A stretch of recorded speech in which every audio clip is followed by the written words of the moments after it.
que nos seguem, nomeadamente aqueles que estão aqui na minha frente. Nós estamos, através de uma plataforma social, estamos a tentar chegar ao maior número de pessoas. Não sabemos, eu pelo menos não sei quantas nos estão a ver nesta altura. Estamos no Letras Lavadas com 4 de quarentena. Ou seja, ao fim e ao cabo são 5. São 5 de quarentena, mais os outros, enfim, todos estamos aqui. E aquilo que nós vamos hoje conversar é sobre a liberdade, ou da liberdade do 25 de Abril, penso eu, e não só, da liberdade antes desta paralisia imposta, até ao nosso confinamento imposto também. Portanto, como as senhoras têm uma análise um pouco diferente, eu gostava de saber como é que foi essa transição da liberdade para o confinamento livre, ou imposto, doutora Piedade. Muito boa noite a todos. A transição foi muito rápida. Esta experiência que nós estamos todos a viver, foi assim, foi dita amanhã ficamos em casa, não é? E este é quase, costuma-se dizer que em relação às doenças ou às cirurgias, mais vale a gente não pensar muito, o melhor é que aconteçam de repente, e sem dúvida que nos obrigou depois a um processo de adaptação. Portanto, foi muito rápida a transição, mas depois foi um processo de adaptação. E agora, passado mais de um mês, já começamos a refletir sobre o que é que representa estar em casa, o que é que representa o teletrabalho, o que é que representa não podemos visitar os mais velhos, ter que fazer as compras bem pensadas uma vez por semana.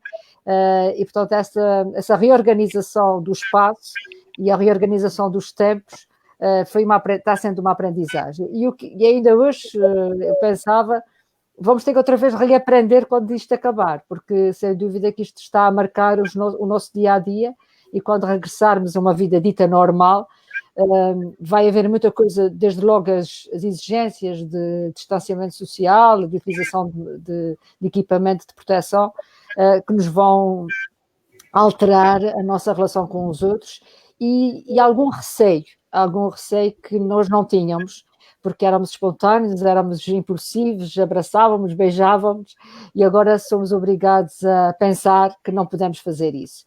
E se calhar durante algum tempo, né? Até à dita vacina. Portanto, essa tem sido a minha experiência, sobretudo é uma experiência, certamente que a gente vai ter a oportunidade de falarmos mais sobre as grandes alterações, e uma das experiências, pessoalmente, enquanto mulher, é voltar à casa e ao trabalho doméstico e conjugar o trabalho profissional com o trabalho da casa, que eram realidades que já estavam organizadas na minha mente e que agora sobrepõem-se e às vezes conflituam uma com a outra.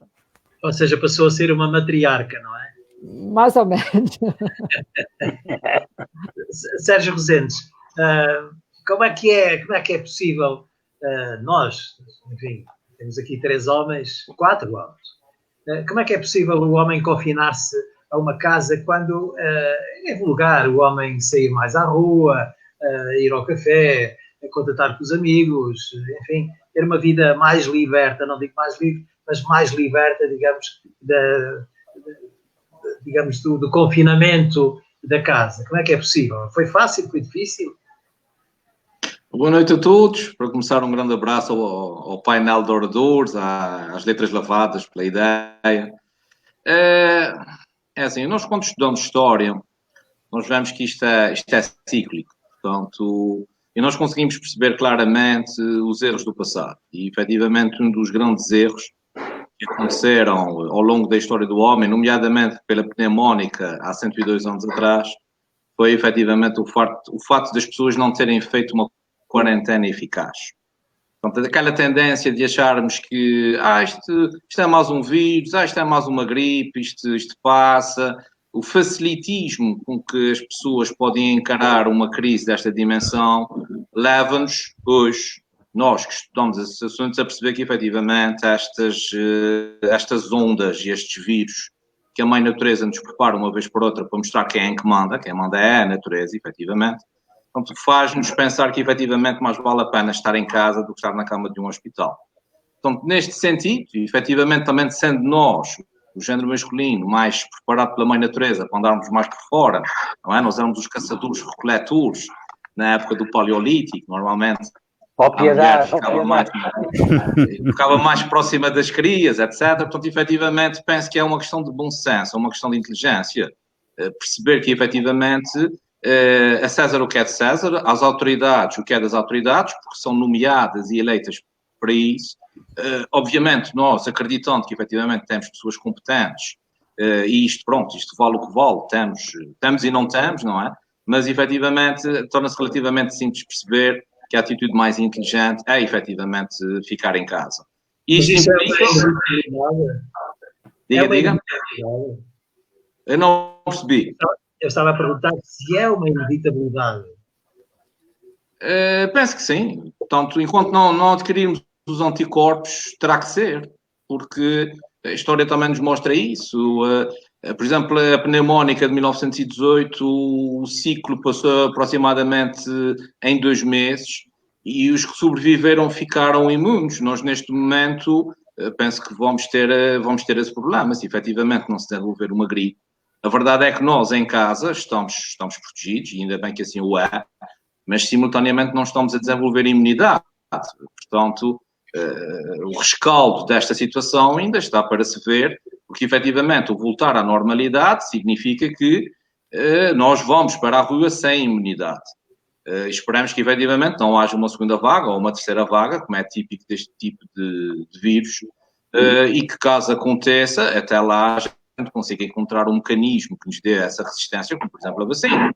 Mas essa história ainda está por contar, essa ainda vai vir. Para já, ficar em casa e ocuparem-se, sem dúvida, a forma mais inteligente de nós ultrapassarmos esta crise. Aníbal, a tua história que nos foi contada de que tudo surgiu na China, que foi um lapso de um laboratório qualquer do ano que fez saltar, digamos, o vírus para milhões de seres humanos, não é? Acreditas nessa história? Gabriel, muito boa noite a todos, muito boa noite a quem nos está a acompanhar, felicitar a Letras Lavadas pela intensa atividade que tem desenvolvido neste período de confinamento. Zé Gabriel, eu não queria entrar por aí, até porque estas questões relacionadas com a origem do vírus, sendo de laboratório ou sendo ou vindo dos morcegos e eventualmente do cruzamento de algumas proteínas de um animal com outro animal e depois ter infectado os humanos, eu não queria entrar muito por aí, até porque ainda não passou tempo suficiente e há aqui um conjunto de teorias relativamente à origem do vírus. Uma coisa é certa, e isto não é especulação, já pode ser confirmado. Antes do surto do Wuhan, na província chinesa do Hubei, já há notícia de outros casos, ou pelo menos em simultâneo. Aliás, se recuarmos alguns meses antes do fim de dezembro de 2019, há um conjunto de situações de pneumonias atípicas e pneumonias, digamos, severas, que levaram à morte de um conjunto alargado de pessoas em vários pontos do planeta, pode-nos levar a crer que o vírus, independentemente da sua origem, já estava em circulação antes do grande surto do Wuhan. Por outro lado, nós sabemos também, e isto também não é especulação, que há no registro também, designadamente no território europeu, mas também no território dos Estados Unidos, na América do Norte, e particularmente nos Estados Unidos, a existência de casos de infecção pelo SARS-CoV-2, que dá origem à doença Covid-19, antes do aparecimento do surto em Wuhan. E eu, relativamente a isso, Zé Gabriel, ficava-me por aqui, porque acho que não vale a pena nós estarmos aqui a procurar, sem termos dados concretos, e aquilo que eu disse até agora é concreto, pode ser devidamente confirmado. Quanto ao resto, se foi um laboratório do Wuhan, se foi um laboratório do Forte de Detrick em Maryland, nos Estados Unidos, se foi um laboratório na Ucrânia, se foi, não sei, isso não, acho que por aí que não vale a pena caminhar. Temos aqui um problema que nos afeta a todos. Os países globalmente importaria que tivessem uma resposta unificada no combate à pandemia. Infelizmente isso não se está a verificar. A OMS reuniu ontem com alguns países do mundo inteiro, designadamente com a União Europeia. Infelizmente, e digo isto infelizmente, porque o povo americano não tem culpa, podem dizer que eles é que elegeram, mas o povo americano não tem culpa de ter, ou o povo brasileiro, de ter uma figura como o Trump ou o Bolsonaro à frente dos destinos do país, e portanto o que me preocupa são os cidadãos, são as pessoas que estão a sofrer. Mas como estava a dizer, a OMS tentou, salvo erro, ontem, fazer digamos, unificar a resposta e reuniu um conjunto de países, claro que reuniu também com uma plataforma deste tipo, não foi outra, e infelizmente os Estados Unidos não se fizeram representar, o que é, enfim, é grave na perspectiva de que a questão do vírus não tem fronteiras, não tem ideologias, não tem nada, quer dizer, afeta toda a gente por igual e, portanto, importaria que a humanidade encontrasse uma resposta global para esta ameaça global. E isso mais do que estarmos a especular se aconteceu aqui ou se aconteceu acolhi. Há, de facto, aqui... Já voltamos a essa parte, que é as consequências. Okay. O que é que vai, digamos, resultar daqui. Mas, José Andrade, eu esta tarde... boa noite. Eu esta tarde estive a ler uma coisa muito interessante sobre um futuro livro que vai ser lançado pelo Boaventura Sousa Santos, sociólogo, como toda a gente sabe, sociólogo e professor da Universidade de Coimbra. E ele, no seu livro, tem uma apreciação muito interessante sobre isso. E uma das fases que ele tem sobre a pandemia atual é a seguinte. O sociólogo acredita que as pandemias são a punição da natureza pela sua violação sem limites, não no sentido de vingança, mas de autodefesa para garantir a sua vida da natureza, uma vez que ele também diz que a natureza humana representa 0,06%, digamos, do universo. Isto é uma frase muito interessante que também, eu que sou católico e que tenho algum interesse por isso, também já vi expendida na encíclica do Papa sobre a querida Amazónia, sobre a Amazónia. Esta também, o Papa foi, digamos, enfim, a primeira entidade a dizer e a chamar a atenção para a necessidade de se tratar bem digamos, a natureza. O que é que um rapaz como tu, porque é muito mais novo do que tu, muito obrigado. Que já tens as responsabilidades, já passaste por diversos cargos políticos e já fizeste investigação, etc. O que é que tu pensas disto? Hoje, tu tens uma vida à tua frente, o que é que pensas disto? Estamos a tratar mal a natureza mesmo assim? É uma questão interessante. Boa noite a todos. E antes de mais, um agradecimento pelo convite que me fazem. E deixem-me também manifestar o gosto que tenho de poder partilhar esta nossa conversa informal com 4 pessoas que muito estimo e que muito considero. E, portanto, eu acho que está de parabéns a Letras Lavadas. Nós já tínhamos conhecimento do seu dinamismo enquanto gráfica, também enquanto editora, mais recentemente enquanto livraria, e agora acrescentamos a isso também a confirmação do seu dinamismo nas próprias redes sociais, que são, felizmente, aquilo que nos vale nesta altura de confinamento. Um confinamento imposto por uma pandemia única para a nossa geração, como o Sérgio Rezendes, aliás, já disse, há 100 anos que o mundo não vivia uma situação assim. Eu não seria tentado a concluir de que se trata de uma punição da natureza.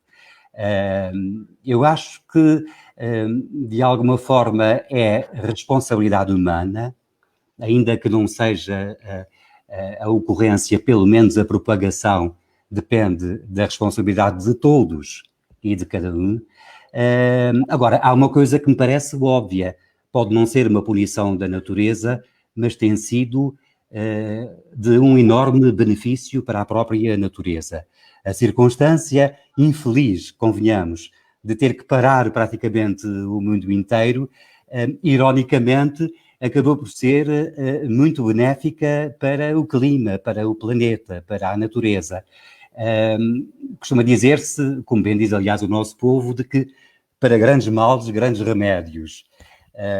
E pelos vistos é isso que estamos justamente a viver.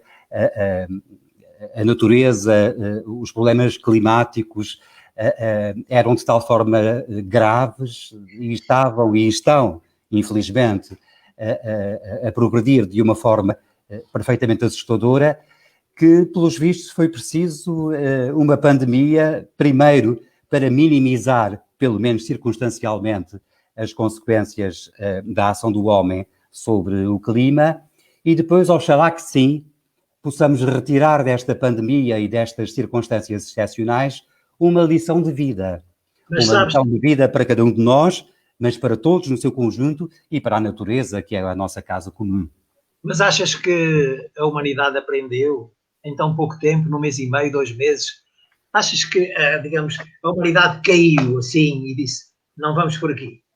Não. Bom, isso o futuro é que dirá se a humanidade aprendeu ou não. Esta reflexão que é feita agora, se a reflexão que está a ser feita agora, e que, por exemplo, o Boaventura Sousa Santos faz de uma forma muito interessante, que eu não vou aqui referir, mas faz sobre aspectos que eu, aliás, concordo.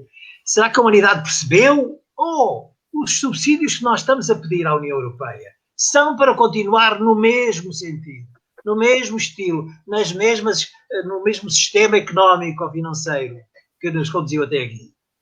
Nós ainda estamos a pedir mais apoios do que aqueles que já tínhamos, e isso é... Isso é, aliás, a consequência imediata e natural da circunstância gravíssima com que todos se encontram do ponto de vista social e económico, como é natural. Agora, há uma coisa que eu tenho por adquirido, é que nada será como antes. Também aqui se aplica o ACDC. Neste caso, antes do Covid e depois do Covid. Porque nós vamos sair desta pandemia, deste confinamento, dessa situação de exceção, para um novo normal, como hoje já se designa, não seguramente para a vida que todos tínhamos até agora.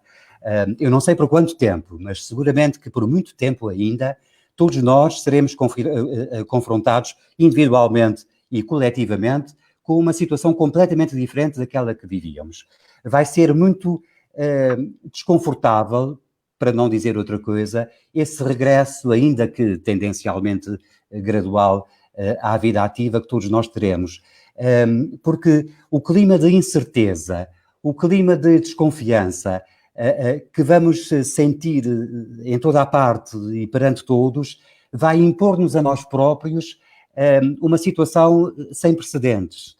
E eu acho que sim, essa vai ser a primeira grande lição da pandemia Covid-19, é que nós vamos passar a olhar os outros, a sociedade em geral, a comunidade de que fazemos parte, com olhos diferentes, de uma forma diferente, com uma postura diferente. Eu não sei se isso vai demorar muito tempo, essa nossa postura diferente que resulta inevitavelmente do confinamento em que estamos. Mas acredito que durante vários meses, até que tudo pareça finalmente e de novo normal, nós vamos ter uma vivência que eu não consigo sequer antecipar, sabendo apenas que será sem precedentes. E, portanto, o mundo no seu conjunto terá tendência e, aliás, obrigação de se adaptar a essas novas circunstâncias, desde os pormenores do dia-a-dia até às grandes regras que regulam a própria vivência da sociedade em que nos inserimos. Dona Alanda, a senhora teve responsabilidades políticas, no área também dos assuntos sociais, eu não queria voltar, mas tenho que voltar, porque o Boaventura é muito, muito preciso naquilo que diz. Ele diz, a primeira mudança que tem de ser feita é esta nova centralidade de um Estado protetor de bem-estar, onde o investimento da saúde pública não seja um custo, como tem sido até agora. Os cortes foram em praticamente todos os países, mas um investimento. Ora bem, nós estamos habituados a ouvir falar da palavra investimento numa perspectiva económica, numa perspectiva de produção, de lucro. Agora fala-se que a saúde é um investimento. Investir na saúde é investir nas pessoas, na longevidade. Qual é a sua opinião? Eu partilho perfeitamente dessa ideia, porque, na minha ótica, o Estado Social não é realmente uma despesa, é, como eu também já li Renato tocar-me a dizer, é músculo, é a estrutura de uma sociedade. E felizmente, de alguma forma, esta experiência da pandemia está a demonstrar que, ainda bem, mesmo não sendo o ideal, o nosso Estado Social está a funcionar, quer em termos de saúde, quer em termos de segurança social, em termos de proteção social. Não é o ideal, porventura essa é uma das oportunidades para a política ativa, a política operacional rever as suas prioridades e se calhar os governos reverem a sua distribuição do orçamento, onde é que colocam o tal investimento, e a reconhecer que há que apostar cada vez mais neste Estado Social que chega às pessoas em momentos de catástrofe, em momentos de dificuldade, em momentos de crise, como é aquele que nós estamos a viver. Claro que há falhas, nós vimos no sistema de saúde, com equipamentos que não existiam em número suficiente, com proteção dos profissionais de saúde, com protocolos que foram necessários instituir e que agora certamente vão fazer parte, não de uma fase de crise, mas certamente acredito que as instituições de saúde vão ter outros procedimentos no futuro. É uma demonstração clara da importância da vacinação. A América teve, no caso até do estado de Nova Iorque, teve um movimento anti-vacinas. Algumas pessoas também eram apologistas de que as vacinas não eram negativas, não eram positivas. Hoje em dia está demonstrado que uma comunidade que está protegida através, nomeadamente, de um plano de vacinação, enfrenta de uma forma melhor não este vírus que nós não conhecemos, mas outro tipo de doenças que já foram também mortais, fatais e que hoje em dia estão completamente controladas. Portanto, quer ao nível da saúde, que está a demonstrar que o sistema está bem pensado, bem desenhado, e nós não nos podemos esquecer, ligando com o 25 de Abril, que este Sistema Nacional de Saúde e o Sistema Regional de Saúde são um filho da democracia, um filho da liberdade em Portugal, porque existia um sistema muito pouco estruturado antes de 74, o nosso Sistema Nacional de Saúde nasceu em 79 e, portanto, é realmente algo que o Estado Social garante às pessoas. E ao nível da proteção, é um facto que também há falhas. A prova, por exemplo, tem sido a questão dos lares de idosos, que têm demonstrado que nós construímos lares há 20 anos atrás, que agora estão ocupados por pessoas que têm em média 70, 80 anos e que têm muitos problemas de saúde, que não precisam só de uma casa e do conforto e do convívio, mas também precisam de uma resposta a nível de saúde. E isso, se calhar, vai nos fazer pensar quais devem ser os lares do futuro, do pós-Covid. Portanto, o Estado Social é realmente músculo da sociedade, é um investimento, é uma garantia da dignidade das pessoas, dos direitos humanos. E, portanto, pôr em prática os princípios dos direitos humanos é ter um Estado Social forte. E eu acredito perfeitamente que isto é fundamental para a democracia e para a experiência até da liberdade. Sérgio Rezendes, uma questão que se tem, enfim, que temos confrontado agora, aqui durante esta pandemia, é os políticos chamados populistas, aqueles que nós conhecemos e que sabemos até o nome deles, porque eles praticamente todos os dias, com as asneiras que têm, saltam para as televisões. É a diferença quase abissal entre uma credibilidade popular de gente ingênua, mas boa, acreditando, enfim, em líderes sem qualquer preconceito, e, digamos, uma classe mais evoluída, que acredita mais na ciência, que acredita que os técnicos estão a trabalhar e que sem eles nós não podemos chegar a nada. Isto também aconteceu há 100 anos, quando da febre, da pandemia de há 100 anos atrás. Também aconteceu, também foi assim. É uma questão vulgar, isso é mesmo assim. Este confronto de mentalidades, este choque. Bom, nós sempre tivemos na história pessoas emblemáticas, mas essa característica do popular ou do popularismo, portanto, vem mais do período entre as duas guerras mundiais e vai se desenvolver num ninho muito específico, que é o ninho da miséria do pós-Primeira Guerra Mundial, nomeadamente numa Itália que acabou por passar de um lado para o outro na Primeira Guerra Mundial e não adquirir o que pretendia, uma profunda miséria na Alemanha, que advém do Tratado de Versalhes. Nessa altura também existem ensaios desse tipo de partido nos Estados Unidos e em Inglaterra que não vão funcionar. E não vão funcionar porquê? Porque não estavam criadas as condições de miséria para que o povo se deixasse encantar por esse tipo de medidas e por esse tipo de ideias. O que estamos a verificar no século XXI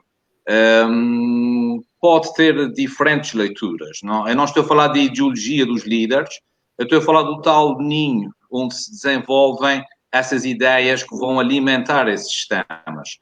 Obviamente que do ponto de vista social o Brasil não é os Estados Unidos, mas o Brasil, portanto, continua a ser um país associado ao terceiro mundo. Portanto, não ainda conseguiu ultrapassar, portanto, essa barreira, por mais que tente, o que significa que há efetivamente um grande grupo social que, à partida, se deixa, portanto, levar por essas ideias de que com um Estado forte tudo irá acontecer e que, efetivamente, o nacionalismo e a proteção às indústrias e às empresas locais e até mesmo à própria população será a melhor ideia. Nos Estados Unidos, o caso já é diferente, embora os Estados Unidos sejam também uma América profunda. Há uma América profunda. A América que apoia o atual presidente não é propriamente a que referiste, que está mais concentrada nas cidades e que tem os maiores estudos. Deverá ser à partida, tanto quanto eu sei, é essa América profunda. Uma América ultranacionalista. É preciso aqui não esquecer a questão dos nacionalismos na atualidade, porque eles existem. Portanto, eles estão-se a desenvolver novamente na Europa, nomeadamente uma extrema-direita, que pode já não estar muito virada para a questão hebraica, essa questão já é uma questão ultrapassada, não na totalidade, mas já penso que ultrapassada, mas, por exemplo, em relação aos muçulmanos e em relação aos migrantes que tentam chegar à Europa empurrados pelas guerras nos seus próprios países. Se nós formos para a América Latina, nós temos efetivamente uma direita que está cada vez mais associada à questão da droga e aos barões da droga e aos cartéis de droga. E se nós formos para os Estados Unidos, vamos ter, portanto, uma ligação muito profunda, portanto, à questão racial, que ainda é proeminente nos Estados Unidos, a questão, nomeadamente entre o Sul e o Norte.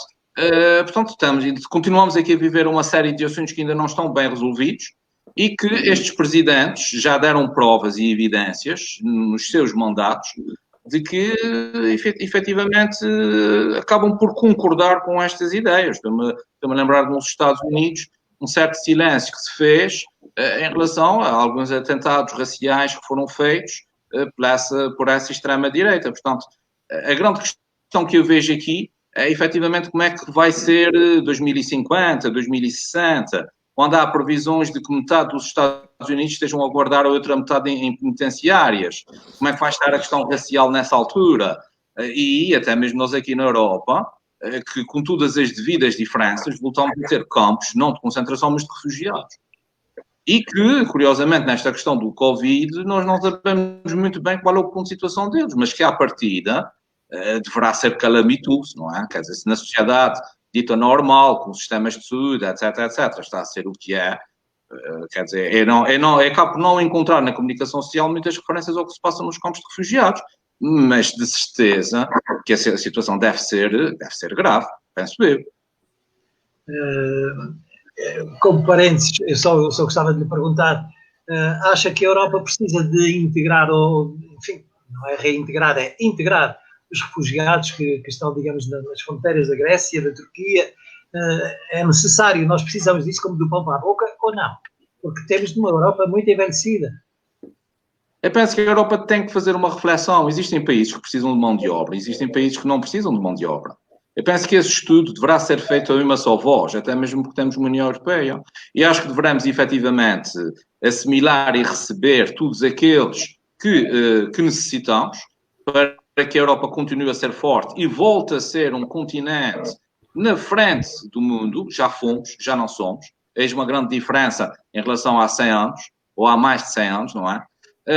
E depois, efetivamente, tentar estabilizar de uma forma consciente, portanto, os focos que dão origem a esta migração. Não será como se fez no Iraque, não pode ser assim, mas numa concordância maior com todos os Estados, nomeadamente os Estados africanos, para que, efetivamente, fiquem, portanto, estes povos nos seus locais de origem, porque esses povos, aliás, como qualquer imigrante, só sai da sua casa em último recurso. O que ele procura, efetivamente, é fugir da guerra. Se ele tiver condições de estabilidade no seu próprio país, ele lá ficará e ele lá fará o seu percurso. Agora, na eventualidade de morrer, de se perder a si e à família, portanto, obviamente que procura destino numa terra que lhe dê maior segurança, e mais próximo de África será efetivamente a Europa. Gostava de ouvir também, sabendo do princípio de que há uma dupla visão sobre os refugiados, aqueles que nos batem à porta.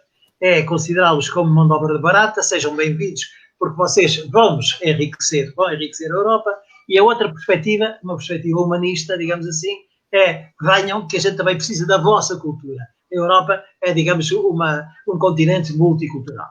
Mas, partindo daqui, que tipo de desenvolvimento é que se pode abrir a partir de agora? Porque nós tivemos um crash, digamos assim, é uma expressão que eu não gosto, porque não percebo nada de finanças e não tenho quaisquer,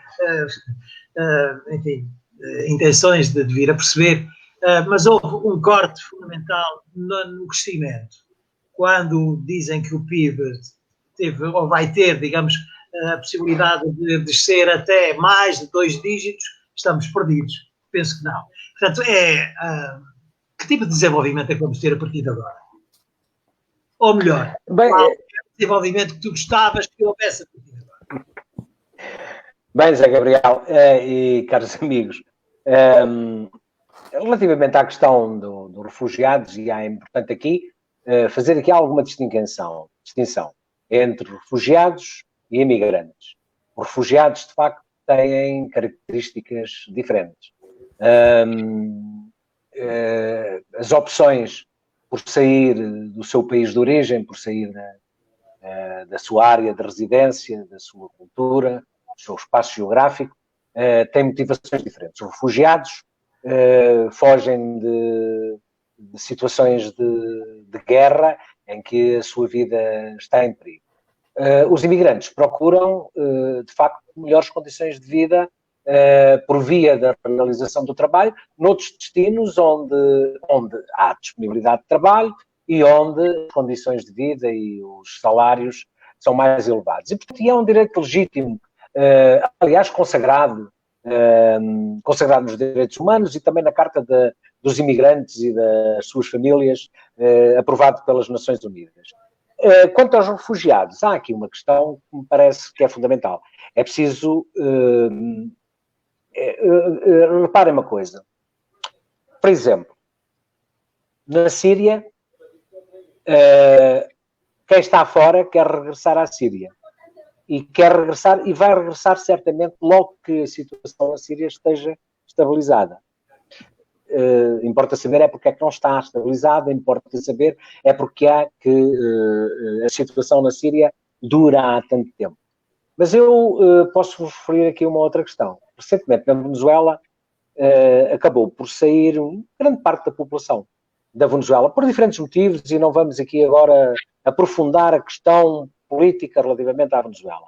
Mas, face agora a esta situação do Covid, centenas, milhares de venezuelanos regressaram à Venezuela, com grandes problemas pelo caminho, porque, entretanto, os países que os tinham acolhido não os trataram da melhor forma possível. Mas, isto para pormos aqui as questões em planos diferentes. E a imigração é diferente, e migrações por diferentes razões. Sempre, algumas delas são as mesmas, que tínhamos há alguns anos atrás, designadamente na década de 60, em Portugal, que foi a grande sangria que houve em termos de imigração, embora essas questões viessem de há muito tempo, mas que, entretanto, na crise que começou em 2008, como sabemos, ainda com outros contornos, houve também uma grande sangria de quadros, e neste caso aqui, com perfis de competências diferentes, não era pessoal indiferenciado em termos de qualificações profissionais e académicas, mas pessoal qualificado e que saiu para o estrangeiro, para a Europa e para outros destinos. Quanto ao modelo de desenvolvimento, aqui, eu julgo que nós temos de fazer aqui alguma reflexão, uma profunda reflexão sobre aquilo que nos está a acontecer e que o coronavírus, este novo coronavírus, nos obrigou a este confinamento e a esta reflexão, quer individual, mas também coletiva, e que alguma coisa tem de mudar. E alguma coisa tem de mudar não é por causa do vírus em si mesmo. É porque nós percebemos que o percurso que tem sido feito, designadamente pela União Europeia, mas não só, mas que tem sido feito com a capa de que o mercado resolve tudo e com esta, digamos, com esta teologia neoliberal, eu julgo que neste momento há uma coisa que é aceita por todos e qualquer de nós que estamos aqui tem sensibilidades políticas diferentes, e que é o seguinte: as respostas, digamos, para garantir alguma segurança e algum bem-estar, estão no essencial nos serviços públicos do Estado. É evidente que não é só o Estado que tem o país, ou não são só os Estados que têm o mundo a funcionar. Há setores de atividade que nada têm a ver com o Estado, que contribuem exatamente para esse bem-estar e para essa segurança, nomeadamente em termos alimentares. Mas, relativamente às questões da saúde, às questões da educação, às questões da segurança social, a verdade é que as respostas encontram-se no Estado.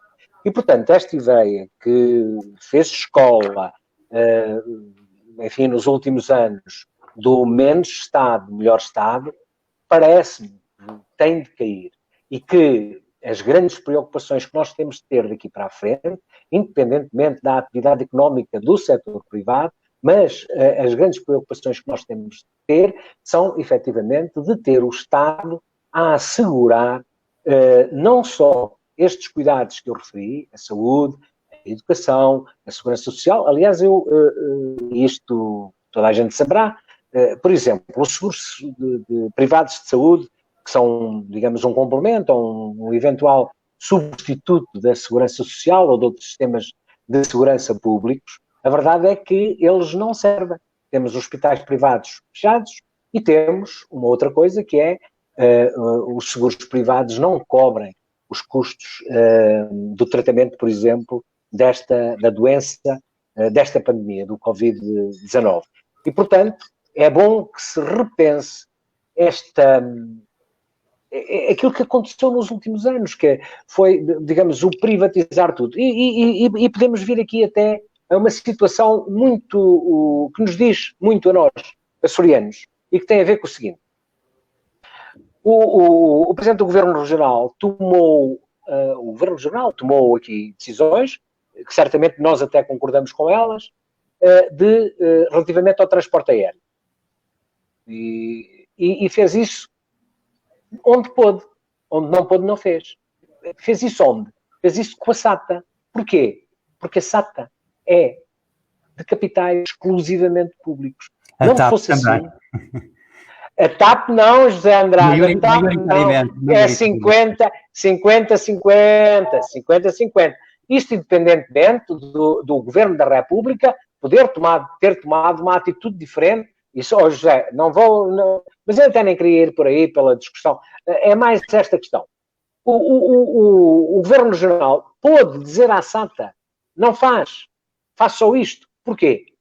Porque a SATA é nossa. A SATA é exclusivamente de capitais públicos. Aliás, qualquer tentativa de estar neste momento a dar sequência à privatização dos 49% da Azores Airlines é uma perfeita de uma estupidez. Quando nós vimos neste momento que para nós é fundamental, para os açorianos é fundamental, ter aquele instrumento como um instrumento da autonomia, como um instrumento nosso, efetivamente nosso. E quem diz isto diz a saúde, quer dizer, nós não podemos continuar a financiar a saúde privada, subfinanciando à custa disso o Serviço Regional de Saúde, quando é no Serviço Regional de Saúde que nós encontramos as respostas. O mesmo se passará com o ensino, o mesmo se passará com outros setores em que o Estado é importante e que são os serviços públicos que, de facto, dão resposta. Os modelos de desenvolvimento têm de ser alterados, desde logo pelo seguinte. Este modelo de desenvolvimento...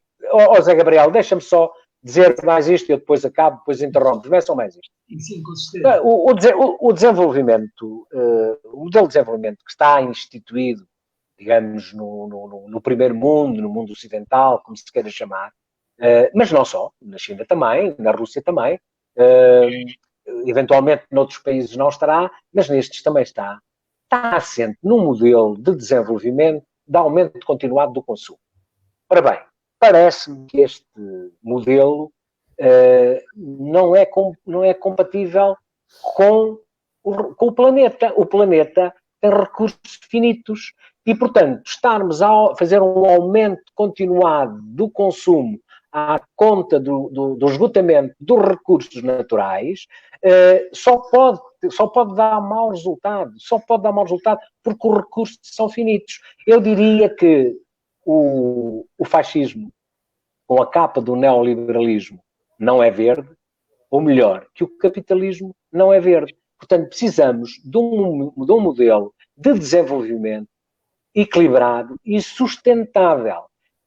E, sobretudo, que induza uma mais equitativa distribuição da riqueza e maior justiça social, sob pena de, não sendo um vírus a matar-nos, seremos nós próprios a destruir-nos. Zé Andrade, essa questão do consumismo é muito interessante, porque nós todos, como sabemos... E agora um conhaquezinho, ó Zé Gabriel. Eu pus numa chávena, mas é só para disfarçar. Eu prefiro o aguardente de Névoa do Pico. Não, pá, é chá. Ó Zé Gabriel, é chá. A minha mulher veio-me aqui pôr às escondidas. É chá. Essa questão do consumismo é muito interessante, porque se todos nós percebemos ainda hoje, alguém dizia que os Estados Unidos não conseguem fazer uma máscara, não conseguem fazer uma máquina de reabilitação, porque, enfim, e o Trump só conseguiu fazer isso porque obrigou uma empresa de automóveis a digamos, a desviar a sua produção para isso. Porque, de resto, estava tudo se foi entregue à China e todos nós vamos a correr para a China para que a China nos liberte. É um negócio da China. É um negócio da China, exatamente. E o consumo... Mas Zé Gabriel, deixa-me só dizer uma coisa. Mas fomos nós no Ocidente que deslocalizámos a produção para a China e para a Ásia, não foi só para a China. E, aliás, esta história não é nova. O capital deslocalizou-se do centro para a periferia. Porquê? Mão de obra barata, diminuição dos custos de trabalho, com custos elevadíssimos para as nossas sociedades, como todos nós sabemos. Portanto, os chineses apenas aproveitaram aquilo que nós lhes demos, mais nada. Pois, mas a questão que eu gostava de colocar, o Zé Andrade, é esta. E agora como é que faça o consumismo a que fomos habituados? Nós não conseguimos viver sem consumirmos. E consumimos demais. A questão não é consumir, é consumir demais. Agora como é que vai ser? Bom, nós somos, por natureza, consumidores. E somos consumidores em qualquer circunstância. E, enquanto consumidores, temos uma capacidade impressionante de nos adaptarmos a circunstâncias diferentes. Isto que está agora a acontecer aqui connosco é uma prova evidente disso. Em condições normais, num sábado à noite, nós seguramente não estaríamos de quarentena numa amena cavaqueira através das redes sociais. Estaríamos seguramente a jantar fora, a ver um espetáculo, a passear, mas sempre a consumir, num caso ou noutro. O consumo das redes sociais, por exemplo, o consumo da televisão, seguramente, o consumo das novas tecnologias, de uma forma geral, terá aumentado exponencialmente, ele que já era grande, ainda mais durante esses tempos de confinamento. Consumidores, sempre, em circunstâncias diferentes, porventura até com produtos diferentes, ou com os mesmos produtos de forma mais intensiva, mas consumidores sempre. Agora, o que é que nos vai acontecer enquanto consumidores neste mundo em mutação absoluta que estamos agora a presenciar?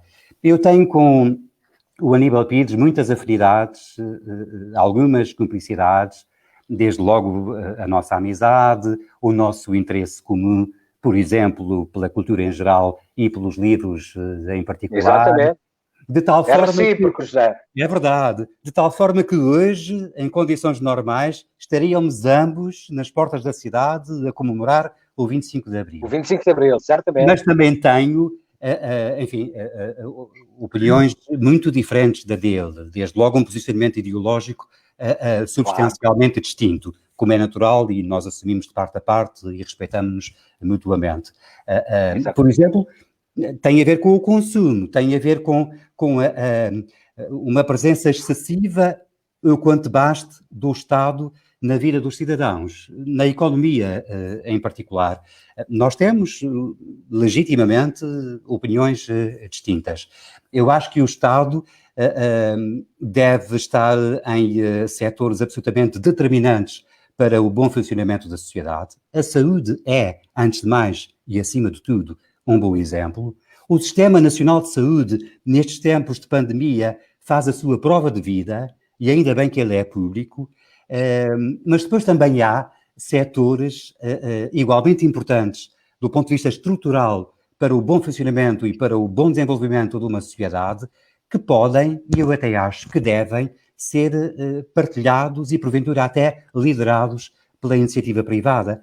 Cá está uma opinião diferente e, portanto, aqui o que tem que haver é o Estado enquanto regulador QB, evitar os tais consumos excessivos, mas o Estado não pode ser dono de tudo e de todos, não pode condicionar a vida das pessoas, as suas opções pessoais, o seu pensamento, nada disso, o seu investimento, inclusivamente. Eu acho que tem que haver aqui uma margem de manobra de liberdade individual, e nós estamos a falar no Dia da Liberdade, que pode e deve ser respeitado em qualquer circunstância. Estou de acordo contigo, José. É verdade, até agora ainda estou de acordo contigo. Eu sei exatamente daquilo que nos separa e que não vale a pena trazer à discussão, porque é uma questão ideológica perfeitamente legítima de parte a parte. Mas isso para dizer o seguinte, eu acredito numa sociedade onde a pessoa individualmente tem protagonismo pelo seu mérito próprio. Eu gostava até que nós tivéssemos uma sociedade muito mais do que orientada por critérios da meritocracia, de premiar e distinguir as pessoas que têm mérito próprio e que fazem por colocar ao serviço de todos os seus valores. E quando nós vemos duas pessoas a trabalhar numa determinada área, uma que se empenha e que obtém melhores resultados, essa pessoa devia ser melhor compensada do que a outra que se contenta com os mínimos, que quer fazer quase nada. Eu acho que a sociedade não pode ser egoísta. Eu acho que ela tem que criar oportunidades para premiar as pessoas que se esforçam, que têm valor, e mais do que terem valor, porque eu acho que, de uma forma geral, toda a gente tem o seu valor intrínseco, são capazes de pôr os seus talentos a render, em benefício de todos. E, portanto, essas pessoas têm que ter uma cuidado diferente, não podem ser reguladas de forma indistinta por um Estado que quer tratar a todos por igual. Eu acho que a iniciativa privada, sem cair nos excessos do neoliberalismo, pode e deve ter um espaço próprio na sociedade de hoje. Há espaço para todos. E o Aníbal está inquieto para falar, mas eu acho que isso é consensual. É porque eu não, José, eu não disse nada que, se me permites, José Gabriel, se me permites, a questão é esta, quer dizer, Não, espera. a questão é... A questão é essa. A questão é que nós temos 10 minutos para acabar isto. Pá, já? Então não é até às 10h30? Tem limites e... Enganaram-me. Eu também li alguns, que era 22h30. É. Eu, para mim, não tenho problemas. Posso continuar, não tenho problemas de uns. Eu gostava que alguém responsável me dissesse alguma coisa. Mas, entretanto, eu vou passar à doutora Piedade, porque a questão é nós sonharmos um pouco sobre aquilo que devia ser, mas daqui a dias há governantes que nos vão dizer, a partir de agora é assim, os senhores podem sair junto à porta de casa ou não podem sair, podem dar comida ao gato um pouco mais fora ou não podem. Como é que, o que é que, digamos, os cidadãos estão à espera? Estão cansados? Estão, enfim, amedrontados, de certa forma? De que é que o cidadão comum está à espera que aconteça, que o governante nos venha dizer agora? Eu espero que as pessoas não vejam as orientações que até agora temos recebido, né, da Direção-Geral de Saúde, da Autoridade Regional de Saúde, como imposições sem sentido. Porque eu gostava de usar aqui duas palavrinhas que me parecem que estão ligadas, já que falamos de liberdade, é a responsabilidade. E se há aspecto que tem sido falado muito nestes últimos tempos é que a resolução deste problema, e aliás há bocado o Sérgio Rezende fazia referência à importância da quarentena, depende de todos nós e da forma como nós estamos a cumprir ou não com essa quarentena, né? E isso poderá não nos colocar imunes à doença, mas ao menos poderemos contribuir para que ela não se expanda de uma forma descontrolada e que o sistema de saúde não seja capaz de lhe dar resposta. E, portanto, esta responsabilidade partilhada é que nós, não podendo estar nos hospitais ou a cuidar de alguém, estamos a contribuir de alguma forma com este esforço, com esse sacrifício de estarmos confinados, é algo que faz parte deste sentido da liberdade. A liberdade também é a responsabilidade partilhada. E eu penso que o confinamento, se alguma coisa nos está a ensinar, é exatamente que a viver em casa, com a família toda no mesmo espaço, que habitualmente não estavam 24 horas, vão ter que partilhar responsabilidades diferentes daquelas que partilhavam antes. E eu espero sinceramente que esse estágio não seja um sol de pacadura e que depois do confinamento, esta experiência de partilha de atividades, e eu vou aqui defender a causa das mulheres, um trabalho que era muitas vezes invisível, né? Porque o trabalho doméstico é um trabalho de rotinas e de repetições e muitas vezes não valorizado e não reconhecido. Da roupa, a lavar a louça, a fazer as camas, etc., que agora todos, à partida, deveriam partilhar no confinamento. Espero que esta aprendizagem, esta partilha possa se manter após esta fase. E esta experiência, esta ideia de que eu estou aqui a partilhar convosco, liga-se com uma ideia que o José Gabriel colocou, o José Andrade, a propósito da natureza se vingar, entre aspas, dos humanos. Eu acho que na história, e o Sérgio poderá confirmar ou não, às vezes há alguns fenómenos que são quase de boomerang. Nós, sem querer, a certa altura da nossa história, pagamos uma fatura, porventura não foi da nossa geração, nem da geração anterior, mas se calhar foi de há 2 ou 3 gerações atrás. Mas alguém vai pagar a fatura. Não é possível destruir e pensar que o mundo se regenera de uma forma automática. E nós estamos, de alguma forma, a pagar uma fatura das tais alterações climáticas, de uma forma se calhar um bocado dramática, exagerada, mundial, mas estamos a pagar uma fatura, e eu acredito que estamos a pagar um pouco essa fatura.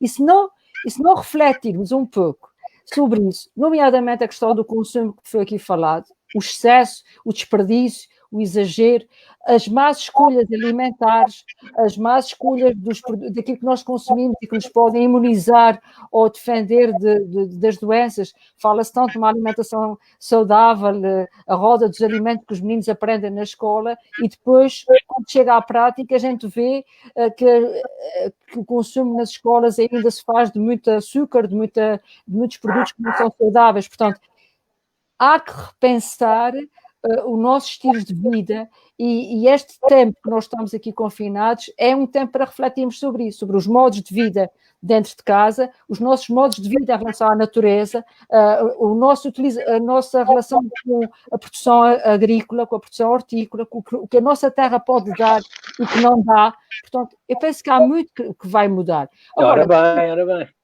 Agora, se há medidas de natureza epidemiológica que nos são ditadas, como até agora têm sido, e que nos podem continuar a ajudar a fazer uma transição para uma vida mais normal, né? Mais socialmente, porque é um facto que o ser humano não é só consumidor por natureza, como dizia o Zé Andrade, mas é relacional por natureza. E nós precisamos das relações, nós precisamos dos afetos. E, portanto, este mundo dos afetos tem que voltar, senão há uma desumanização.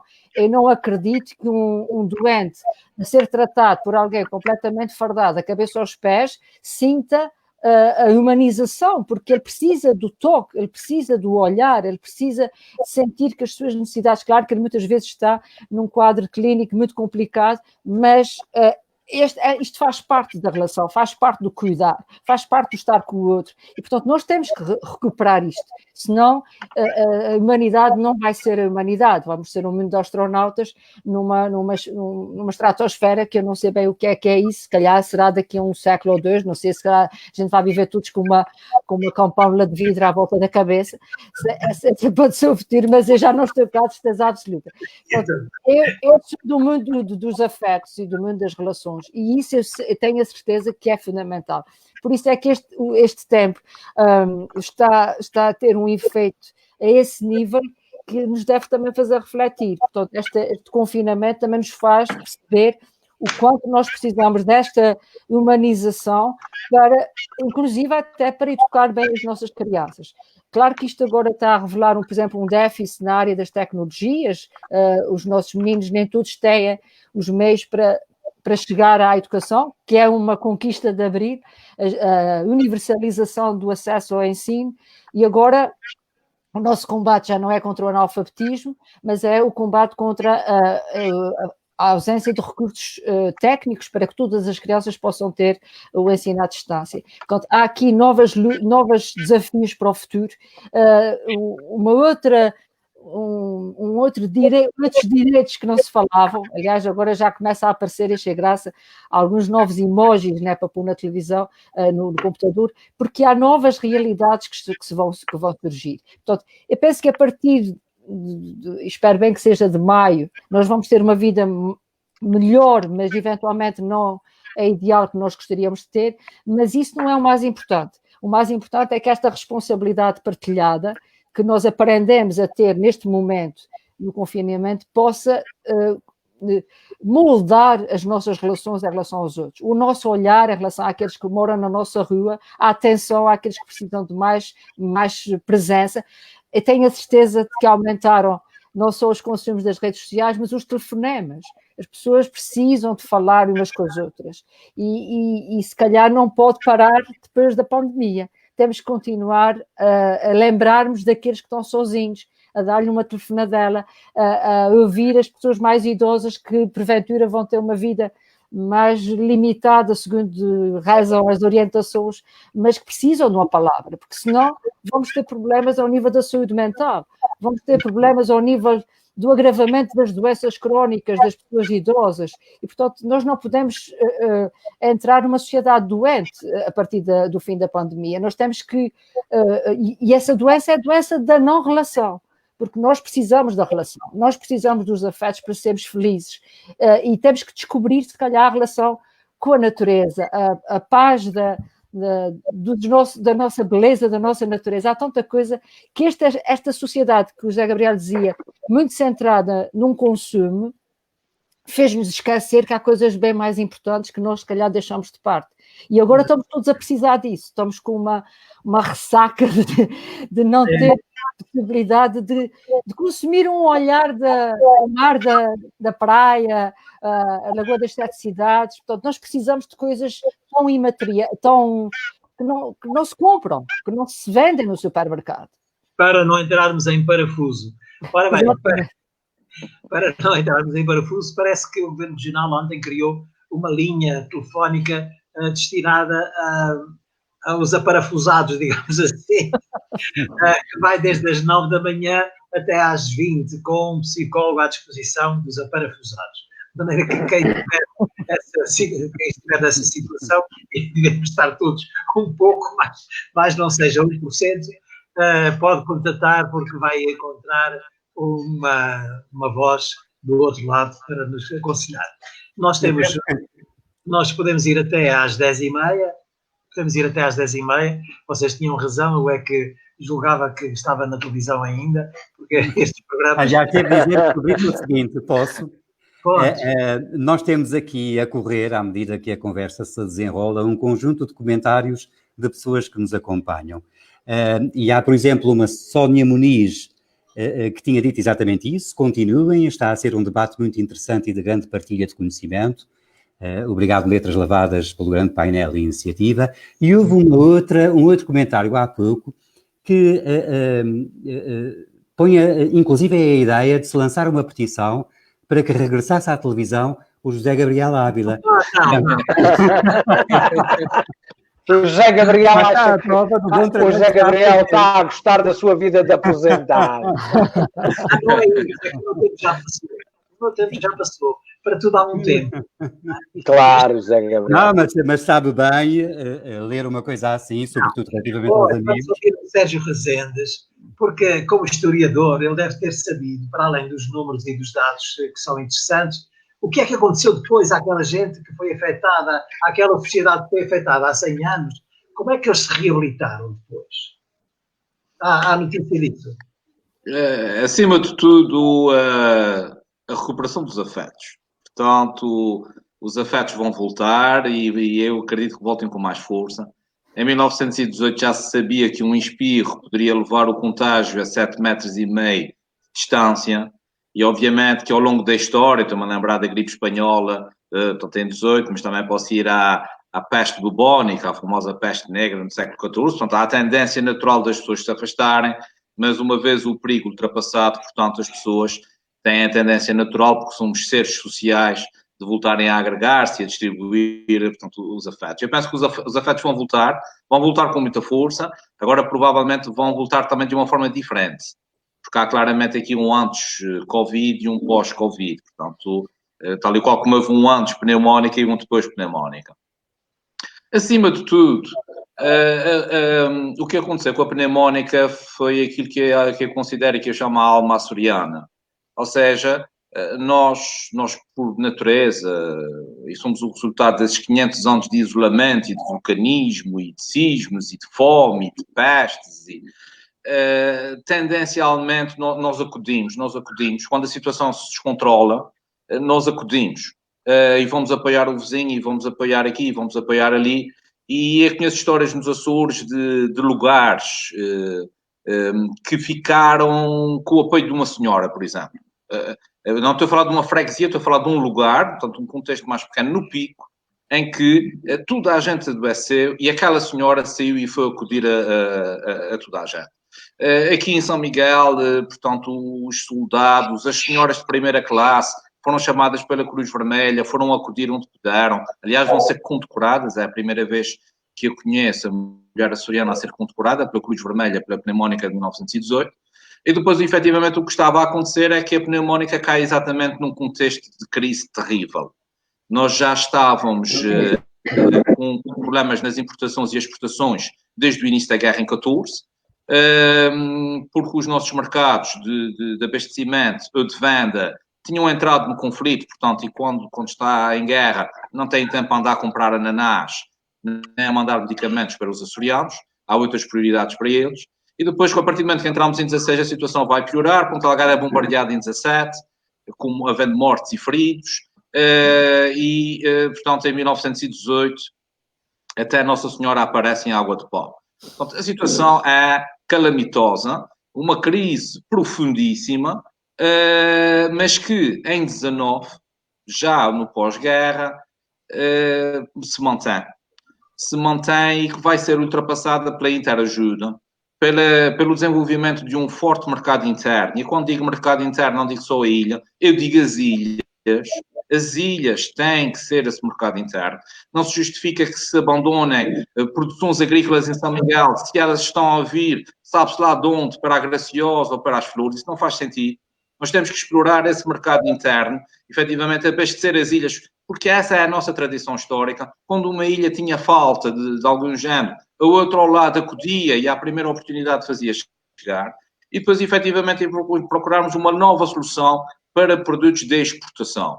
E reparem, é somente aqui as importações em terceiro lugar. Eu nem sequer falo no turismo.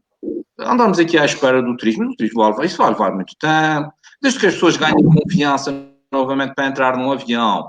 E depois com a forte competição internacional, nós não podemos andar aqui a pensar no pós-Covid.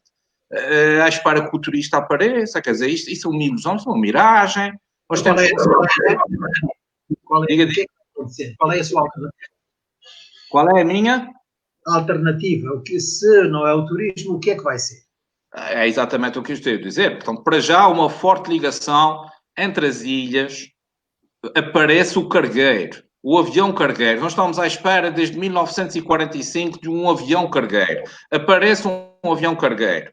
Esse avião cargueiro que faça a ligação diária entre as ilhas, deixando os produtos de umas ilhas nas outras, incentivando o comércio das próprias ilhas entre si.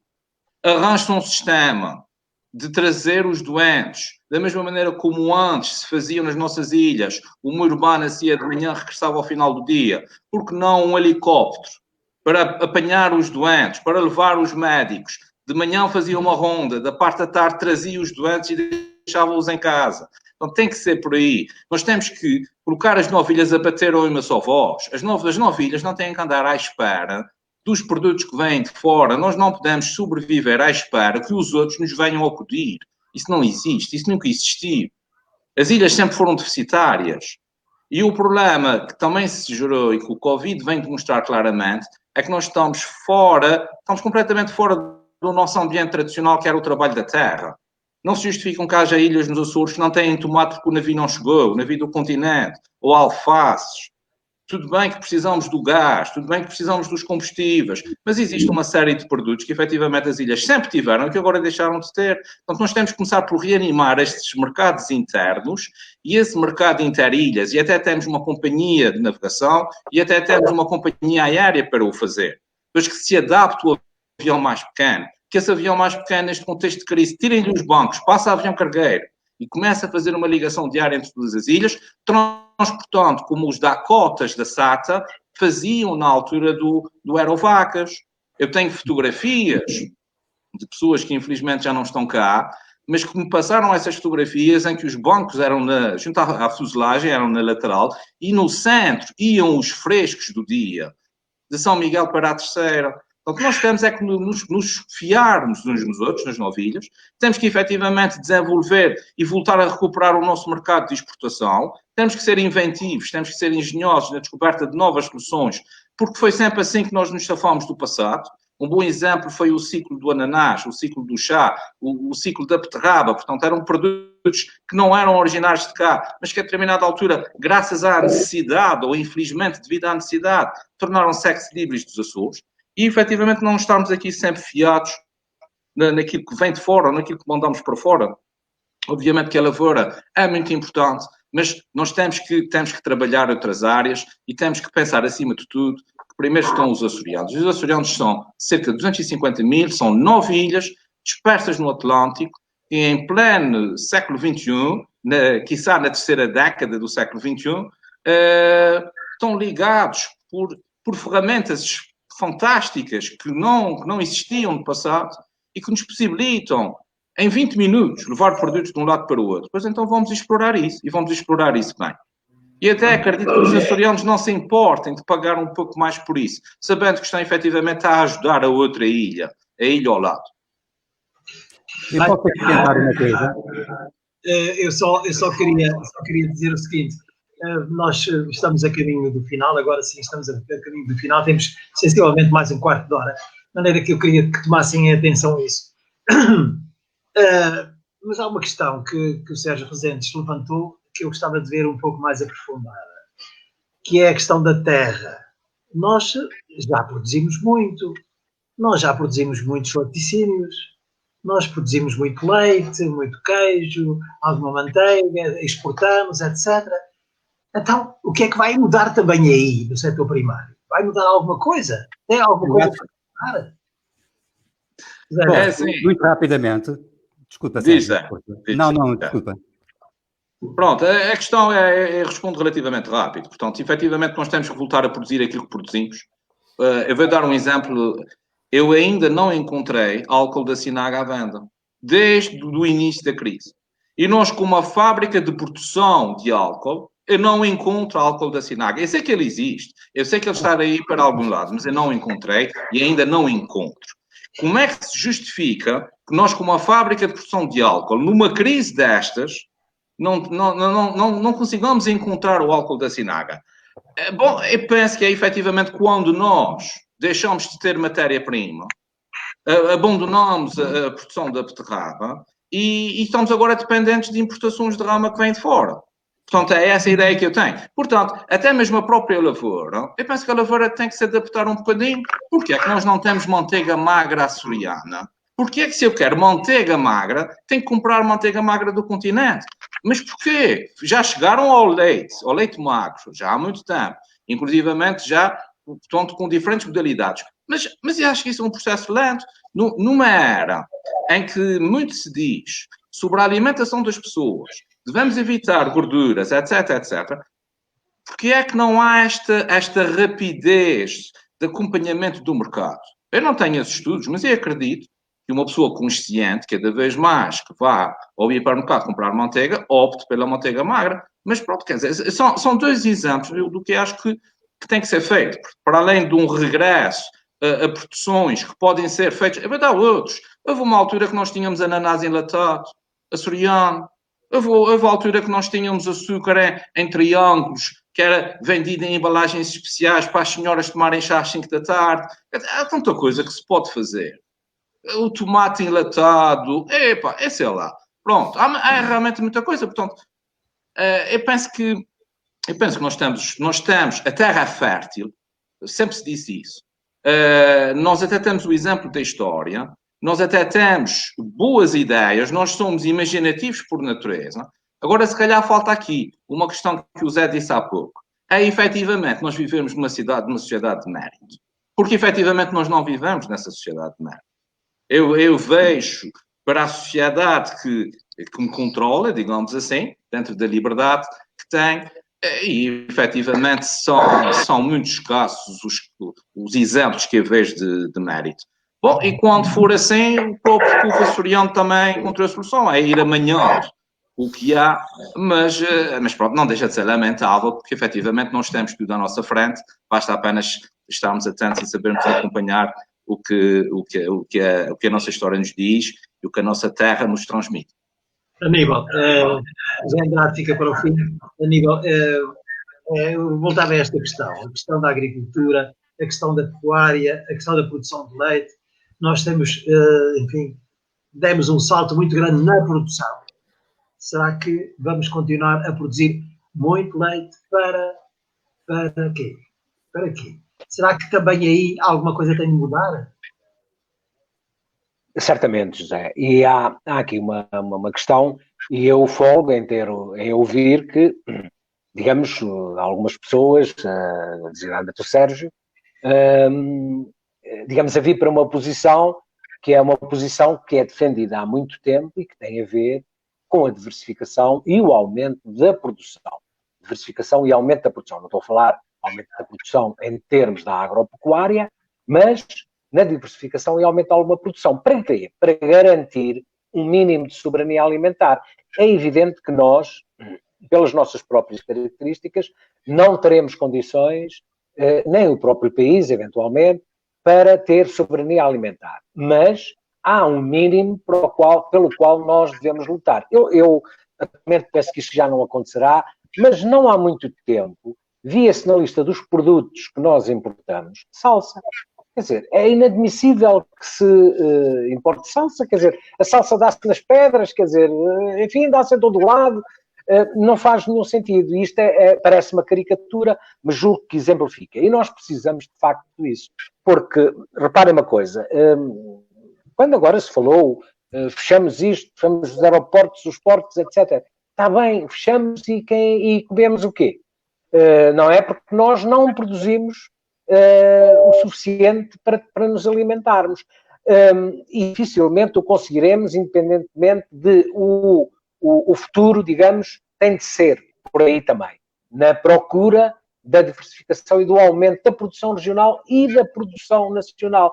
Parece-me fundamental, até para equilibrar a balança de pagamentos, por um lado, e, por outro lado, para diminuir uma crónica dependência externa da economia dos Açores, porque ela foi, efetivamente, sempre muito dependente do exterior. E, quanto mais dependente, mais permeável há situações de conjuntura que não nos são favoráveis. Portanto, é evidente que, e agora, da forma como a sociedade evoluiu e digamos, por causa da globalização, ou daquilo que se chama a globalização, portanto, esta mundialização da economia, e é evidente que, mas também há aqui outros fatores que importaria terem atenção, quer dizer, é evidente que ninguém nos obrigou propriamente a isto, mas a verdade é que a própria integração e o processo de integração na União Europeia levou a que nos fosse imposto, de alguma forma, a diminuição de algumas produções. Aliás, pagaram-nos para isso, pagaram-nos pouco. Aliás, nós agora estamos a ver o quanto nos custa termos ido atrás, digamos, dessas imposições. Por exemplo, Portugal, atualmente, não produz trigo que dê para 3 meses de consumo interno. Onde é que vem o trigo? Vem da China. Não é admissível. Não é admissível. E nós temos de ter isto em atenção. Desde logo no setor primário, desde logo na agricultura. É fundamental. E é fundamental por vários motivos. É fundamental por causa de diminuir a dependência externa da região, mas é fundamental também por causa da coesão territorial e do próprio ordenamento do território. Porque a agricultura é fundamental para um bom ordenamento do território. E um bom ordenamento do território é fundamental para a defesa do ambiente. E, portanto, há aqui um conjunto. Diz, Zé Gabriel. Para a fixação das pessoas. E para a fixação das pessoas, é evidente. Nós, aqui na região, infelizmente, também aquilo que aconteceu foi, ou que está a acontecer, é a migração de pessoas das zonas rurais para os grandes centros urbanos e de algumas ilhas para as ilhas que, teoricamente, oferecem mais oportunidades. E, portanto, tudo isso aí é resultado de opções políticas. Porque dizer ninguém nos obriga, ninguém me obriga a sair daqui para ir para ali, é verdade. Mas são as políticas que conformam as nossas opções. As nossas opções são tomadas livremente, mas são condicionadas pelas opções políticas. Aníbal, diz, Gabriel. Permite-me um parênteses. Eu pergunto, são as opções políticas ou é o próprio sistema económico que é tão forte, que não há poder nenhum que lhe resista? O grande problema, José Gabriel, é que o poder político, enfim, em Portugal, na União Europeia, enfim, logo a partir da década de 80, submeteu-se, e designadamente, eu não é propriamente nós termos entrado na União Europeia, é a forma como entramos e a forma como deixamos que nos impusessem coisas, quando nós podíamos e tínhamos capacidade para negociar outras. É evidente que tu tens razão. Quem domina nem é já bem o poder económico no sentido da economia a produzir, da economia produtiva. É, sim, o sistema financeiro. É a financiarização das economias e a submissão do poder político dominante e aquele que tem efetivamente capacidade para decidir, seja na União Europeia, seja nos Estados-membros da União Europeia, seja pelo mundo fora, que se submeteu completamente aos oligopólios financeiros. E isso é que é dramático. Mas isto acontece porquê? Acontece também porque os cidadãos se foram demitindo de exigir aos seus representantes políticos que cumprissem aquilo que lhes dizem quando pretendem ser eleitos. E é tão somente isto, porque a opinião pública e, digamos, o cidadão pode, efetivamente, dar um contributo muito importante para que este estado de submissão do poder político em relação ao poder financeiro acabe, seja cortado. Porque se não for assim, nós vamos continuar. E quando agora passar, digamos, este período mais crítico, o que é que vai acontecer? Vai acontecer que o setor financeiro aliás, já começou, não é? As empresas de rating já começaram a baixar o rating da dívida portuguesa. Não queria avançar para aí, eu queria... Sim, está bem. Certamente, Zé Gabriel. Deixa-me só dizer aqui uma coisa que tem a ver com e o Zé Andrade depois certamente dirá.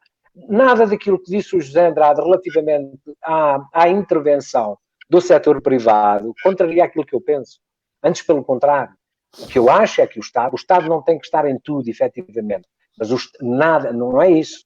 Aliás, aquilo que eu defendo, em termos económicos, é um sistema com a presença do Estado. Nos setores que são estratégicos, por exemplo, há pouco dei indicação da SATA, para nós é estratégico, e, portanto, deve ficar no domínio público, mas não tenho nada contra a iniciativa privada. Agora, os setores estratégicos têm de ficar no domínio público. Por exemplo, faz algum sentido que a rede elétrica nacional e que a EDP tenha sido privatizada e, por acaso, também foram os chineses que compraram, não é? Compraram porque alguém lhes ofereceu a EDP e outras empresas, como, por exemplo, os seguros da Caixa Geral de Depósito, para eles. Eles compraram porque tinham capacidade para o comprar. Portanto, há de facto setores, por exemplo, a energia. A energia tem que estar no domínio público. Aliás, tudo bem, ok. Vamos ao José Andrade. José Andrade, uma questão que se coloca a partir de agora, para além das questões ligadas ao consumo, é também a participação democrática, a cidadania. Hoje nós estamos no 25 de Abril, digamos, abriram-se as portas às nossas liberdades. Como é que nós as exercemos e como é que vamos passar a exercer perante todas estas dificuldades? Porque, ao fim e ao cabo, é uma indefinição o que vai acontecer daqui para a frente. E há necessidade de uma cidadania muito mais ativa do que tivemos até agora. Eu permito-me sintetizar essa questão em dois aspectos distintos, mas rápidos ambos. Por um lado, a questão do cidadão consumidor, por outro lado, a questão do cidadão ativo, proativo, participativo. No primeiro caso, para dar razão ao que disse o Sérgio Rezendes, nós estamos confrontados, e esta pandemia infelizmente acentuou bastante, com uma crise económica gravíssima, porventura sem precedentes, que se avizinha infelizmente para os próximos tempos. Naturalmente que a chamada retoma, o regresso ao novo normal, a recuperação económica passa pelas opções do governo, passa muito também, e eu acho que sobretudo pela ação dos empresários, mas ela passa também, de uma forma muito especial, pela atitude de cada um de nós enquanto consumidores. Nós temos que consumir regional, nós temos que ser solidários com os nossos investidores, com os nossos empresários, com os nossos produtores. Agora, mais do que nunca, esta é a melhor ajuda que eles podem receber, é que cada um de nós, enquanto consumidor, prefira consumir regional. Quando formos às compras, em vez de escolher o leite do continente, escolhamos o leite dos Açores. Em vez da Coca-Cola, a laranjada. É preciso termos orgulho naquilo que somos, termos gosto naquilo que temos. E nós podemos, por via disso, dar um contributo determinante, estrutural, para a recuperação económica que vai ser benéfica para todos. Portanto, cá está um exemplo de cidadania enquanto consumidores que depende apenas, tão só, de cada um de nós. Quanto à questão da participação cívica, ativa, proativa, no conjunto da sociedade que fazemos parte, ora, nós, infelizmente, não temos tido boas notícias. Nós estamos hoje a comemorar 45 anos das primeiras eleições verdadeiramente livres realizadas no nosso país. As eleições para a Assembleia Constituinte a 25 de abril de 1975. Nessa altura, no conjunto nacional do nosso país, e particularmente nos Açores, e neste caso no então Distrito Autónomo de Ponta Delgada, votaram mais de 90% dos açorianos.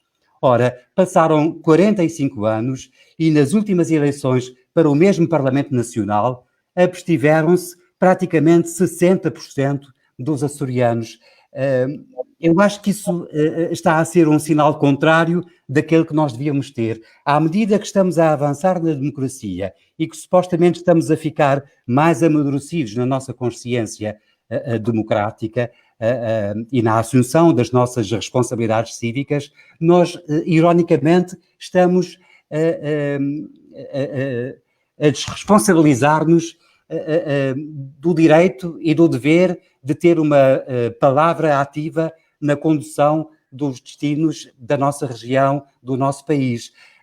Tem que haver aqui, na política, como na economia, na sociedade em geral, um safanão. Estamos demasiado inquietos, demasiado dependentes do ponto de vista económico, como já vimos, mas também demasiado instalados, conformados, desinteressados.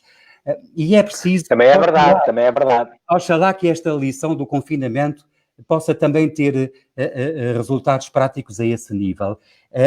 Eu gostei muito de ouvir a Piedade Lalanda dizer que esta pode ser uma oportunidade para nós revalorizarmos sempre e cada vez mais os afetos. Ora, eu nunca tive tantas saudades de dar um abraço nas minhas filhas como tenho no último mês e meio. Cá está. Oxalá que todos nós possamos receber e assimilar a grande lição deste confinamento e possamos, pelo menos, tirar alguma vantagem disso, no sentido de voltarmos para os outros, de valorizarmos ainda mais os afetos, a interação social, o contato pessoal, quando ele for possível. Cá está, nós damos mais valor àquilo que não temos, e isso é válido nos afetos sociais, isso é válido no consumo regional, quando os produtos regionais, porventura, começarem a escassear. Isso é válido também na participação cívica, quando a democracia ficar fragilizada pela crescente abstenção e pelo crescente desinteresse que, infelizmente, os cidadãos hoje em dia têm vindo a demonstrar cada vez mais. Oxalá que, finalmente, possamos compreender esta lição da pandemia. E esperemos que a democracia não fique fragilizada. Não pode. Nós estamos praticamente a chegar ao fim, mas eu queria antes dar a oportunidade das pessoas se despedirem, dos meus amigos se despedirem, das pessoas que estiveram connosco este tempo todo, dizendo aquilo que lhes apetecer durante sensivelmente 1 minuto. Queríamos começar talvez pelo Sérgio. Bom, eu quero começar por mostrar a minha satisfação por esta conversa tão rica e produtiva convosco. Foi um painel fantástico, muito bem moderado. Quero agradecer a todos os que lá em casa nos viram e pelos comentários que fizeram no chat. E quero, acima de tudo, homenagear o povo português por esta revolução de Abril que tanto nos trouxe. Mais coisas boas do que más, mas esperar que efetivamente o futuro seja ainda melhor do que aquilo que tem sido ao longo destas últimas 4 décadas. Quero, acima de tudo, também fazer a minha homenagem aos militares. Sem os militares nós não tínhamos tido o 25 de Abril, os capitães de Abril, e quero, acima de tudo, evocar a memória de um micalense que morreu neste dia, o João Arruda. O João Arruda era um aluno do segundo ano de Filosofia, que estava nas manifestações à frente do quartel da PIDE e que acabou por ser alvo dos tiros que foram feitos a partir da janela desse edifício e que mataram 4 portugueses, entre eles este grande micalense, que lá estava na hora certa, mas no local errado, digamos assim, ou vice-versa, e que efetivamente é importante que se lembre que no dia 25 de Abril não foi só um dia de liberdade, também houve sangue derramado e em um quarto esse sangue derramado foi sangue micalense, foi sangue aqui de Ponta Delgada. Portanto, um abraço para todos, votos de uma boa quarentena e 25 de Abril sempre, e o João Arruda também. Muito obrigado, eu conheci o João Arruda, conheci-o criança, pequenino, ele esteve comigo no seminário e depois perdi de vista, mas sei que, infelizmente, ainda ontem estive a ver um filme da SIC sobre o 25 de Abril e não há qualquer referência, nem as imagens mostram qualquer referência no quartel do Carmo, naquela manifestação que vai ser guardada pela saída do então Presidente do Conselho de Ministros. Aníbal. Estou para ver quando é que o nosso Parlamento vai atribuir uma insígnia autonómica ao João Arruda. Mas não faz mal, os meus alunos vão propor essa ideia ao nosso Parlamento Regional. Obrigado. Acho que sim, acho que fazem Agora sou eu, Zé Gabriel. És tu. Ok, sim senhor. Há aqui um comentário, houve aqui um comentário de uma senhora que nos está a seguir, que fez a seguinte sugestão, que nós disséssemos onde é que estávamos no 25 de Abril e o que é que sentimos. Pois bem, eu antes de dizer onde é que estava e o que é que senti, digo o seguinte, esta questão da liberdade e da democracia é como se fosse um jardim que precisa de ser cuidado todos os dias. É preciso ir arrancando as ervas daninhas para que as flores estejam bem viçosas. É preciso cuidar todos os dias da liberdade e da democracia. Isto não é um dado adquirido. E, portanto, precisamos de cuidar deles e não apenas na celebração de uma data, mas todos os dias, exercendo os direitos de cidadania que nos foram conferidos com a Revolução de Abril.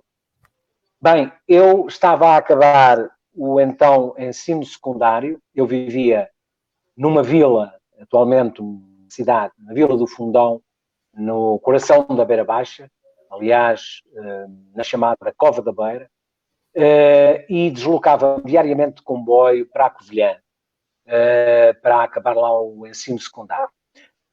E fiz a viagem de comboio, fui para a escola, aliás, tinha uma frequência de matemática nesse dia, que já não houve, porque a partir de determinada altura as aulas foram suspensas, houve uma manifestação ao fim da tarde no largo do município, na Covilhã. Entretanto, regressei a casa. Dizer o seguinte, durante o dia eu não tinha grande consciência política na altura, tinha 17 anos, estava a despertar para, digamos, e a formar a minha consciência política, mas já tinha uma forte consciência social. E tinha já tido alguns contactos com a música, com alguma literatura, e no Fundão havia alguma atividade, até bem visível, através do Jornal do Fundão, ligado à oposição democrática. Mas aquilo que mais me marcou nesse dia foi quando à noite cheguei a casa e a minha mãe se abraçou a mim a chorar. Mas aquelas lágrimas não eram de tristeza. Eram lágrimas de uma grande satisfação, de uma grande felicidade, de um grande contentamento, porque nessa altura já se sabia que uma das coisas que iria acabar era a guerra colonial. E nos anos do meu crescimento, à medida que eu ia crescendo, a minha mãe, todos os dias, e cada dia chorava mais, à medida que se aproximava a data de eu ir para o serviço militar e ir para a guerra colonial. E eu, nesse dia, quando ela me abraçou a chorar de contentamento, meu filho, já não vais para a guerra, eu chorei com ela. Mas com uma grande felicidade, com um grande contentamento, porque aquele sentimento da minha mãe era o sentimento da mãe de todos os portugueses. José Andrade. Bom,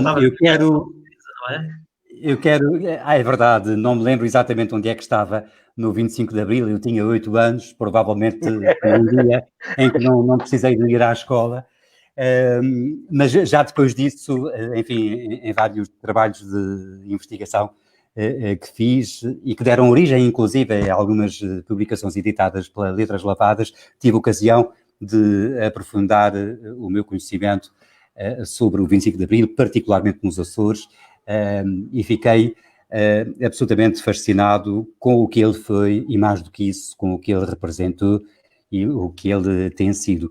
Por isso, para além de uma palavra final de saudação amistosa a todos os colegas de painel e para além de uma saudação muito amiga também a todas as pessoas que nos acompanharam de toda a parte, eu há pouco na lista de comentários até reconheci a nossa amiga Lélia Nunes, que nos acompanha a partir do Brasil. Para além disso tudo, como já esgotamos o nosso tempo, eu queria era fazer um único agradecimento, que porventura sintetiza todos os agradecimentos que podemos fazer no dia de hoje. Um agradecimento ao 25 de Abril, pelo que ele foi, pelo que ele representa, pela liberdade, pela democracia. Se não tivesse sido o 25 de Abril, 46 anos depois, não estaríamos aqui no dia próprio a celebrá-lo de forma livre, com uma liberdade de pensamento que nos engrandece e enobrece. E, portanto, a minha homenagem vai para o 25 de Abril, para todos aqueles que há 46 anos nos libertaram de 40 anos de ditadura e para todos aqueles que desde há 46 anos a esta parte têm feito deste país e desta região, umas vezes melhor, outras vezes pior, mas certamente que em todos os casos, com muito boa intenção, um bom país, uma boa região, uma terra onde nos sabe bem viver. E, portanto, viva o 25 de Abril, que viva para sempre. É esta a minha palavra final. Nós, se formos capazes de vencer a ditadura há 46 anos atrás, enquanto povo, também seremos capazes de vencer a pandemia e de conseguir dar a volta por cima, recuperar e valorizar o nosso futuro de uma forma melhor ainda do que aquele que foi o nosso passado. Temos que ser confiantes, otimistas, estamos aqui para isso, depende apenas de cada um de nós, é tempo de arregaçarmos as mangas e lançarmos mãos à obra. Obrigado. Piedade. Eu gostava de deixar aqui uma palavra sobre este sentido da liberdade, que parece que está reduzida porque nós não podemos sair, não nos podemos movimentar como sempre, mas para mim eu acredito que a liberdade é sobretudo interior. E foi isso que para mim significou o 25 de Abril. Era também uma adolescente, tinha 13 anos, mas há uma coisa que me ficou desse tempo, que foram as canções que até ali eram censuradas e que começaram a surgir na rádio, e eu não posso deixar de me lembrar de uma frase do Manuel Freire que dizia: não há machado que corte a raiz ao pensamento, não há morte para o vento. E é um pouco este o sentimento que eu tenho neste momento, é que mesmo que a nossa vida esteja limitada, interiormente, esta consciência de ser livre, esta consciência do que representa uma sociedade, viver numa sociedade democrática, essa consciência dos direitos dos cidadãos, no caso dos direitos das mulheres, dos direitos das pessoas idosas, dos direitos de cidadania, que já falamos aqui, é algo que é um bem inestimável e que está dentro de nós, não depende da nossa... do facto de nós nos movimentarmos ou não, porque a liberdade é sobretudo esta consciência de si, este sentido de responsabilidade partilhada, que já foi aqui dito, que pode ser depois transformado na atividade política, nas relações com os outros, nas relações para reduzirmos essa desigualdade social que nós sabemos que nos Açores é bastante significativa entre os que mais que têm e os que menos têm, e portanto nós podemos fazer muito melhor quando voltarmos depois desta pandemia, se olhámos para dentro e descobrimos a beleza que é esta liberdade interior e esta consciência de cidadão. A todos, um bom 25 de Abril, um bom resto de 25 de Abril, mas sobretudo obrigada por este momento de partilha, que eu acho que foi bastante positivo e que nos juntou aqui pessoas que habitualmente até não conversamos uns com os outros, numa conversa que foi muito enriquecedora. Muito obrigado a todos. Pois, da minha parte, só para vos dizer que neste dia eu estava na Escola de Aplicação Militar em Angola a tirar o curso de oficial miliciano. Era, portanto, ainda, enfim, praticamente era um aspirante. Estava-me a preparar para ir para Carmona, que era no norte de Angola, onde havia guerra. Eu detestava a guerra. Detestei, e nessa altura já lembro-me que por retaliação contra, enfim, o mal que aquilo me fazia de estar ali, eu recusei-me a atirar uma granada mesmo em instrução. Nunca atirei nenhum tiro enquanto estive na guerra. Não posso ser considerado um combatente de Angola, nem uso esse chavão, mas o 25 de Abril tirou-nos essa possibilidade de nós continuarmos uma colonização que era iníqua. Hoje, a esta distância, nós podemos dizer que o colonialismo português foi do pior que se pode considerar dos direitos humanos. É difícil fazer essa afirmação, porque há muita gente que eu conheci em Angola e que, fez o melhor que soube, que tratava gente bem, mas que também tratou o sistema, tratou os nativos naturais de Angola, que hoje são cidadãos de pleno direito de Angola, tratou-os muito mal. É para esses que eu dirijo uma saudação especial. Ainda hoje tenho um carinho muito especial para com os meus colegas negros de Angola, para com todos aqueles que serviram em Angola a meu lado. Tenho uma consideração muito especial por aqueles que fizeram o 25 de Abril, aqueles que lutaram, porque não foi fácil. Só quem sabe o que era viver com a PIDE debaixo de olho, só quem sabe o que era não poder ouvir uma música, tocar uma música, não poder ler um livro às claras, só quem passou por isso é que sabe dar o valor do que é a liberdade hoje. Esta liberdade que nos faz estar aqui, num meio perfeitamente novo, na digitalização, digamos, da democracia, se é possível dizer isso. Portanto, eu agradeço a todos aqueles que nos acompanharam. Um abraço para a Lélia, que nos está em Santa Catarina, e um abraço para todos os demais que estão no Brasil, para vocês que me acolheram, enfim, durante este tempo, sou o mais velho. Um abraço até qualquer dia e muito boa noite. Boa noite. Foi um prazer, foi um prazer. Viva a liberdade. Boa noite. Viva o 25 de Abril. Viva.